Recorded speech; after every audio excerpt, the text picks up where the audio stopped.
Good evening, everyone. It's good to see you all tonight, and I hope you've had a great week so far. I'm looking forward to our study tonight in chapter 9 of the book of Revelation. We're going to at least look at the first half of this chapter. We don't have enough time to go through both of the trumpets 5 and 6, so we're only looking at trumpet number 5 for tonight. That's recorded in Revelation chapter 9, verses 1 through 12. So if you have your Bibles, you might want to open to that location. We're going to be there for the remainder of this lesson. If we look at the first two verses, this is where I'd like to start tonight. It says, "And the fifth angel sounded, and I saw a star fall from heaven unto the earth, and to him was given the key of the bottomless pit. And he opened the bottomless pit, and there arose a smoke out of the pit as the smoke of a great furnace. And the sun and the air were darkened by reason of the smoke of the pit." Again, we have the use of this same word for star, aster, which is used throughout the book of Revelation where the word star is mentioned. If you recall, in the first chapter of Revelation, it was used in reference to the pastors of the churches, the messengers or angels of the churches, if you will. Same word, aster. As with all things in the Bible, context determines whether or not or what is being referred to by the aster, or that word aster in Greek, as it does with other languages. Previously, we looked at that great star that fell upon the rivers and poisoned the rivers. This time, the star is different. That is, the terminology is the same, but the meaning is different. And we get that strictly from context. So let's look at that verse 1. "The fifth angel sounded, and I saw a star fall from heaven to the earth." Now, first of all, this word fall comes from a word which means to descend. It doesn't really speak so much about falling as it does gliding or flying down to the earth.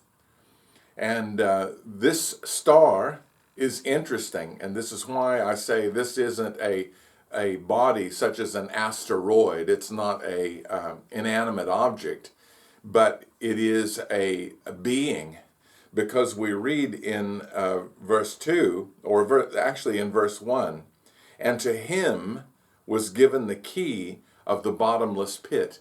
This is that one who descended from heaven and came to the earth. He was given the key of the bottomless pit. He opened the bottomless pit, and there arose a smoke out of the pit, and as the smoke of a great furnace. And the sun and the air were darkened by reason of the smoke of the pit. So what we're talking about here, when the term bottomless pit is used, it is referring to an abyss. An abyss, like a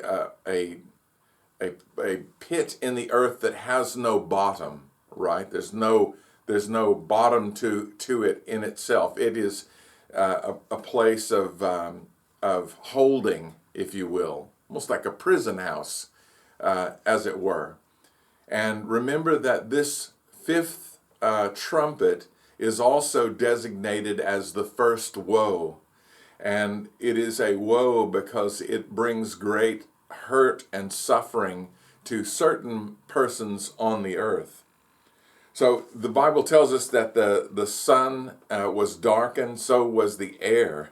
An interesting statement that the air was thick with the smoke that came up out of this pit.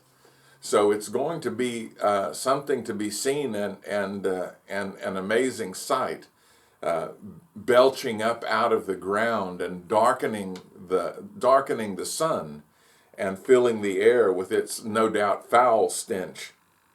That word darkened, it has in it the idea of to obscure. So the smoke from the pit obscures the earth, and what was once clean air, invisible to the sight, now becomes very visible by the smoke that's in it. Darkened air, obscuring the sun from view. The first woe, which is befalling men, which comes out of the pit, are the locusts. Let's read verses 3 and 4. There came out of the smoke locusts upon the earth, and also unto them was given power, as to the scorpions of the earth have power. And it was commanded them that they should not hurt the grass of the earth, neither any green thing, neither any tree, but only those men which have not the seal of God in their foreheads. Now, the plague of locusts on this earth, these earthly locusts that we know about, which do come in plagues in various parts of the world, especially in Bible lands. We know about other plagues, of course, that we're going to talk about shortly.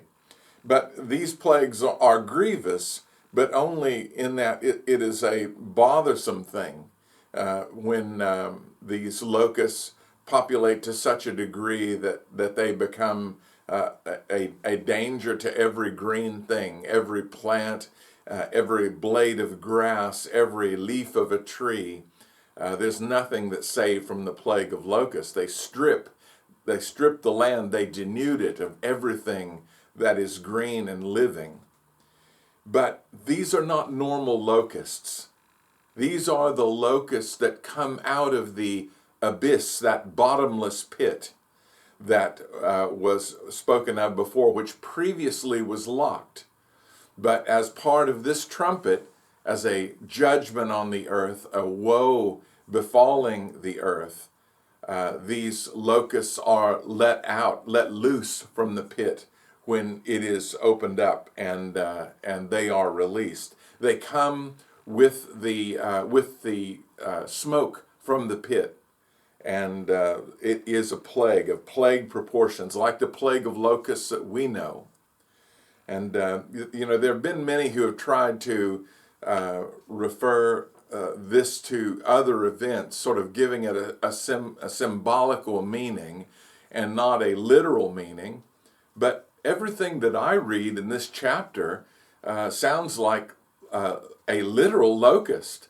That is, they would eat up every green thing, the grass and the trees and the herbs, perhaps that are in the garden, but they were commanded not to do so. They're not like the locusts that we know. They are anatomically different, as we're going to see in just a moment. This is reminiscent, just before we move on and talk about them, these locusts from the abyss. And we need to draw that distinction. These are not locusts that are present on the earth at this moment. These are locusts which are prepared for a specific time, in fact, for a specific period of time, to hurt men on the earth. It's reminiscent, though, isn't it, of that plague that befell in Egypt. And of course, we don't need to go into details about that. I'm sure that you're all well versed in that from all of the stories as you were a child, learning about the scriptures and about the plague that befell Egypt because of their treatment of the children of God that were there, the children of Israel. And of course, in Exodus chapter 10, this is where the plague of the locusts befalls the people there. And just listen to what Moses says about this plague of locusts. Just going to read 2 verses from Exodus 10, verses 5 and 6. Listen to this. This is Moses warning Pharaoh that if you don't let us go, everyone, so that we can go worship our God 3 days' journey from here, then we're going to send this plague of locusts. Listen to what he says. And they shall cover the face of the earth, that one cannot be able to see the earth. And they shall eat the residue of that which is escaped, which remaineth unto you from the hail, and shall eat every tree which groweth for you out of the field. And they shall fill thy houses, and the houses of thy servants, and the houses of all the Egyptians, which neither thy fathers nor thy fathers' fathers have seen, since the day that they were upon the earth unto this day. And he turned himself and went out from Pharaoh. Now I want you to remember that description of the plague of locusts. It seems like they were everywhere. There was not a place where there were not locusts. Not only were they doing the damage that an earthly locust would do, eating the residue of what was left after the plague of hail in Egypt, every green thing, grass, trees, but they were everywhere else. They were in their chambers, they were in their kitchens, they were everywhere. You could not go anywhere without seeing them. That is, by definition, a plague. And so remember that description when we find out what happens, or what these locusts out of the bottomless pit are actually able to do. Well, we know this, that like locusts, but unlike them. So yes, I put this note down for myself because I wanted to remind you that these have the appearance of locusts, but there are differences. There are differences between these locusts and the locusts that men know on the earth. For one thing, these have no desire for the green things of the earth because they are forbidden to eat it. You may not know this, but did you know that a locust mandibles, that is the things that it chews with, if you want to describe it as teeth, the teeth, that by actually eating, they are self-sharpening. Did you know that? Their teeth never go dull. They continue to sharpen with every bite of everything that they eat. Now that's an amazing thing which God, in creating locusts, gave them that ability. But of course, when we're talking about the locusts out of the abyss that are prepared for a 5-month span of time, we're talking about a different beasts. These locusts were unlike the locusts that we know, in that, especially in that they had stingers like scorpions do in their tails, or in their lower part of their abdomen. So just imagine, this is like some kind of science creation in a horror movie, right? That the scorpion stings in the tails of these locusts. Just imagine a scorpion scutters around on the ground, right? And people have a fear of scorpions. Generally speaking, they don't kill men. They inflict great pain and suffering. We're going to talk about that in a minute, but they do not kill men. But, if you see a scorpion, you can run away from it. It's under a rock, it's under some leaf litter or whatever on the ground in the deserts. You can get yourself away from it. But not grasshoppers, or not locusts, rather. Locusts have wings. They are flying creatures. And so, as such, you cannot get away from them.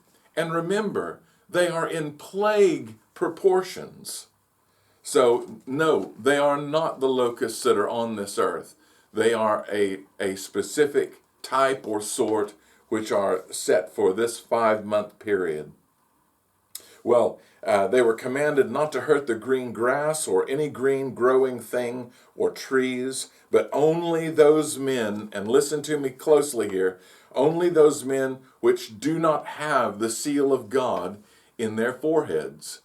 Now this, of course, takes us back, doesn't it, in the book of Revelation to Revelation 7, verses 1 through 4.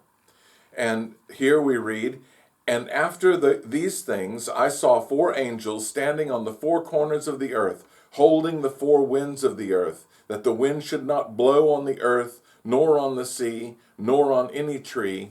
And I saw another angel ascending from the east, having the seal of the living God, and he cried with a loud voice, to the 4 angels, to whom it was given to hurt the earth and the sea, saying, Hurt not the earth, neither the sea, nor the trees, till we have sealed the servants of our God in their foreheads.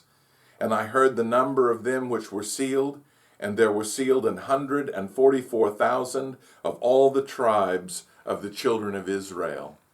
So you see, these are children of Israel which are sealed and are set apart from the rest of the inhabitants of the world. Nothing was allowed to befall the earth as far as the trumpets go, and that last seal was not removed until the children of God had been sealed in the forehead, until they had been marked for God. And that's God putting his stamp on them, saying, these are mine, right? Now, we read on. It says, the locusts were not permitted to kill, only to torment. And they were unsealed for a period of 5 months. So they're tormenting those who do not have the seal of God in their foreheads. These 144,000 that were sealed by the angel for God. Everyone else is fair game for these locusts. And you say, well, how can this be? How can it be that a locust in plague proportions can affect one group of men and yet not another? And I say to you who doubt, look to Egypt, my friend. We do this, it seems, every lesson that we have, but we will do it, and we'll continue to remind you that this plague is befalling those who do not have the seal of God in their forehead. Right? That's who it's befalling. Those are the ones who are set to be tormented. God is not with this plague tormenting his own people. He is tormenting those who do not have the seal of God in their forehead. Well, it says, and it was given unto them that they should not kill them, but they should torment them 5 months. And their torment, listen to this, this is why I say those who try to spiritualize these things, when it makes logical sense to translate it as a literal thing. These are coming up from the bottomless pit, out of the abyss that was opened up. It says, and their torment was as the torment of a scorpion when he striketh a man. A plague of locusts with stinging scorpion tails. A plague with these scorpions, or with these locusts with scorpion tails everywhere. Now, that was the torment. It was as the torment of a scorpion. That's interesting, isn't it? What is the torment of a scorpion? I've told you earlier on that very rarely are people killed by scorpions, but there is great pain. Well, let me list a little bit of the torment that was received. The word torment, by the way, means to torture or vex with pain. That is to put someone under great stress and pressure by that pain and torture. Well, look at this. The torment was as the sting of a scorpion. This is what happens when a scorpion stings. It says, symptoms may appear within minutes to a few hours, depending on how bad, I guess, the sting was. We can only think that the stings are going to be pretty well there, as there are many scorpions around. Listen to what the problems are. Symptoms can include, in a neuromuscular sense, muscle twitching, spasms, restlessness, agitation. That's part of the neuromuscular side of things. Abdominal roving eye movements, or roving eye movements. That is, the eyes looking back and forth, unable to focus on anything. Slurred speech, difficulty swallowing, drooling, blurred double vision, numbness, tingling, spreading from the site of the sting, and seizures, which are rare, but they do befall them. And the autonomic consequences, sweating, excessive salivation, high or low blood pressure, fast, irregular heartbeat, nausea, vomiting. Respiratory-wise, difficulty breathing, more serious in severe cases. And lastly, anxiety, headache, abdominal cramps. These are the results of the sting of a scorpion. And the Bible tells us that the torment that is unleashed on those who are not sealed by God is like that kind of torment from a scorpion. Except The scorpion is in plague proportions and is flying in the air, according to the Bible. Now, it says in this verse 6, men shall seek death. How bad is the torment? Well, it's bad enough that men will hope and wish to die. Things have to be pretty bad for that to happen, don't they? You can be pretty sick.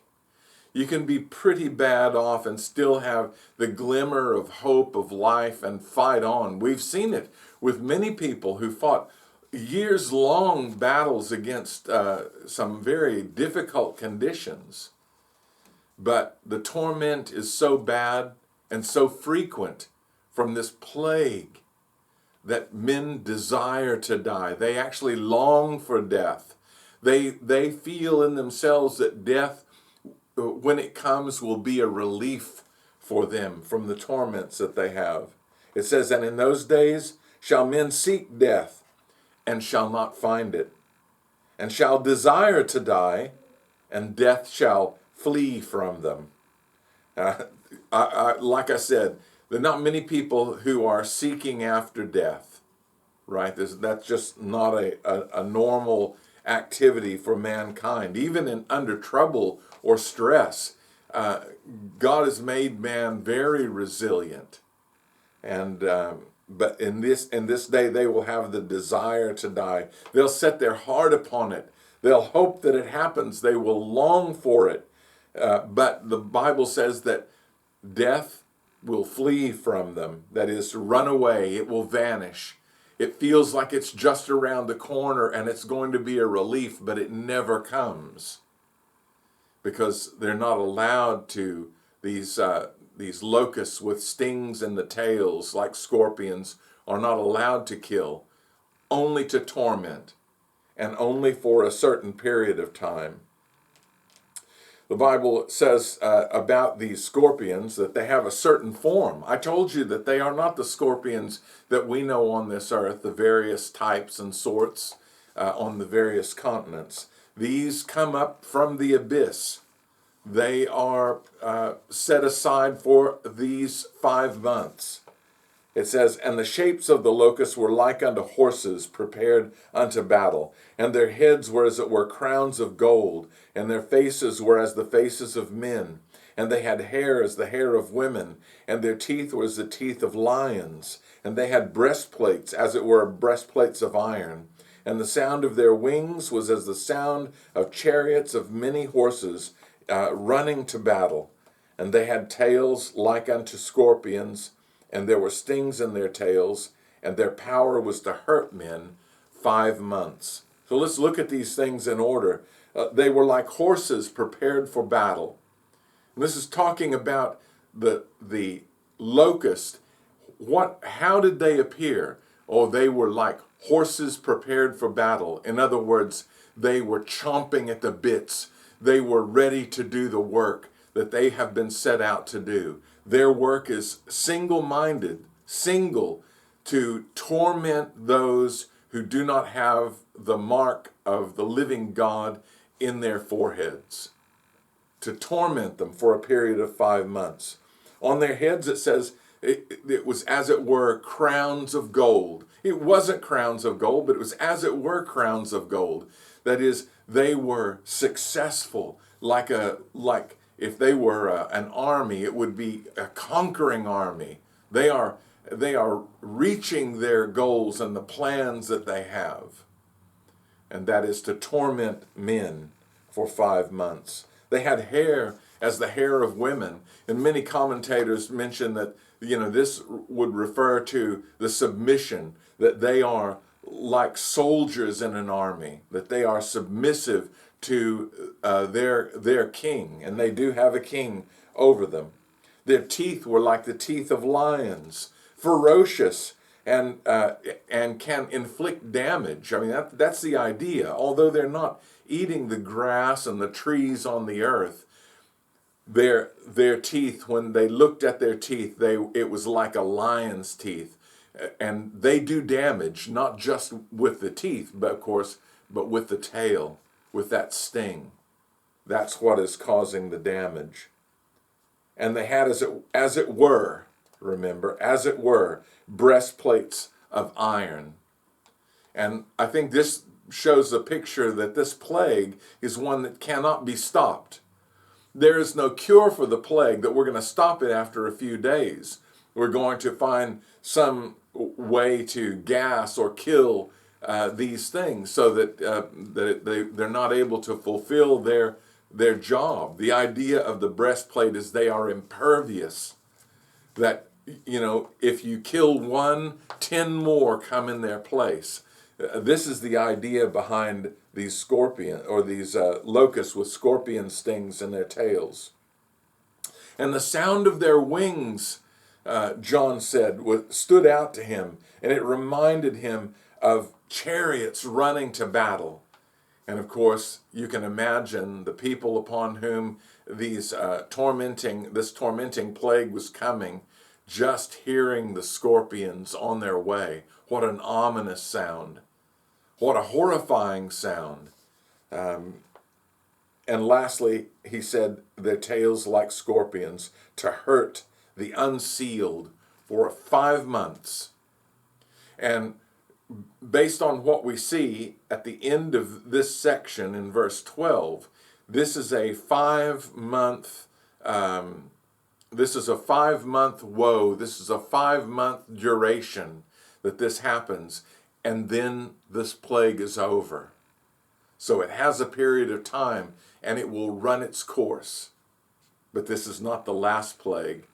This is only the first, and there are 2 more yet to come, more vicious and ferocious than this one. You might know, of course, that they have a king over them, and their king, which is known as the angel of the bottomless pit, whose name is in the Hebrew tongue Abaddon, and in the Greek tongue he hath his name Apollyon. Both of these terms, the Hebrew and the Greek, refer to destruction, and they refer to Satan, of course, as the destroyer. And he is the king of the scorpions out of that pit. He is the angel of the bottomless pit. And so his control is over these, but yet only that is allowed which God allows. He didn't allow them to touch any green thing. He didn't allow them to take any man's life. And he also didn't allow them to touch the ones that he had sealed.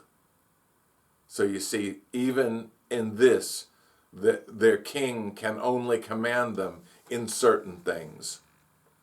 And we're certain that Satan would like to do more than that. Locusts of the earth have no king. Proverbs 30:27 says, the locusts have no king, yet they go forth all of them by bands. So he's talking about the structured nature of what a plague this is. Yet those from the bottomless pit, from the abyss do. They have a king over them, and that is Apollyon. It is Abaddon, our archenemy, Satan. And so we see the destroyer at work here, doing his work. Well, when the 5 months elapse, because this plague is running for 5 solid months, then the woe is complete. It says, 1 woe is past, and behold, there come 2 more woes hereafter. So it appears that this woe is completed in 5 months, and it also, the nature of the wording tells us that the other woes have not yet started. So these appear to be sequential, right? One is brought to its full completion before the next woe befalls the earth. And of course, the next woe will befall with the blowing of the 6th trumpet. We're going to look at that next week, and we hope that you'll be around for that. And we'll continue on in the book of Revelation. So next week, we're still in chapter 9, but we'll be looking at verses 13 through the end of that chapter at trumpet number 6. And I certainly do appreciate you all coming along and being part of our study tonight. It's a real blessing. If you like the content, then give us a thumbs up, okay? It helps us with the algorithm. It gets the message out to a wider audience. And think about, if you're not subscribed, think about subscribing to the channel. That way you'll be notified when we go live, especially if you go and in the notifications, you click all. That way you'll be notified when we put up any live stream or any content. We hope that you'll do that for us. Well, you certainly are invited to attend our services. We meet at the Morayfield East State School. We meet every Sunday at 10 a.m. and again at 5 p.m. in the evening for Bible study. And we look forward to seeing you there with us. If you can't, then here we are, 7 o'clock next Thursday, and we'll look at the 6th trumpet together, shall we? I look forward to it, and I hope that you do too. But until next week, God bless you, and good night.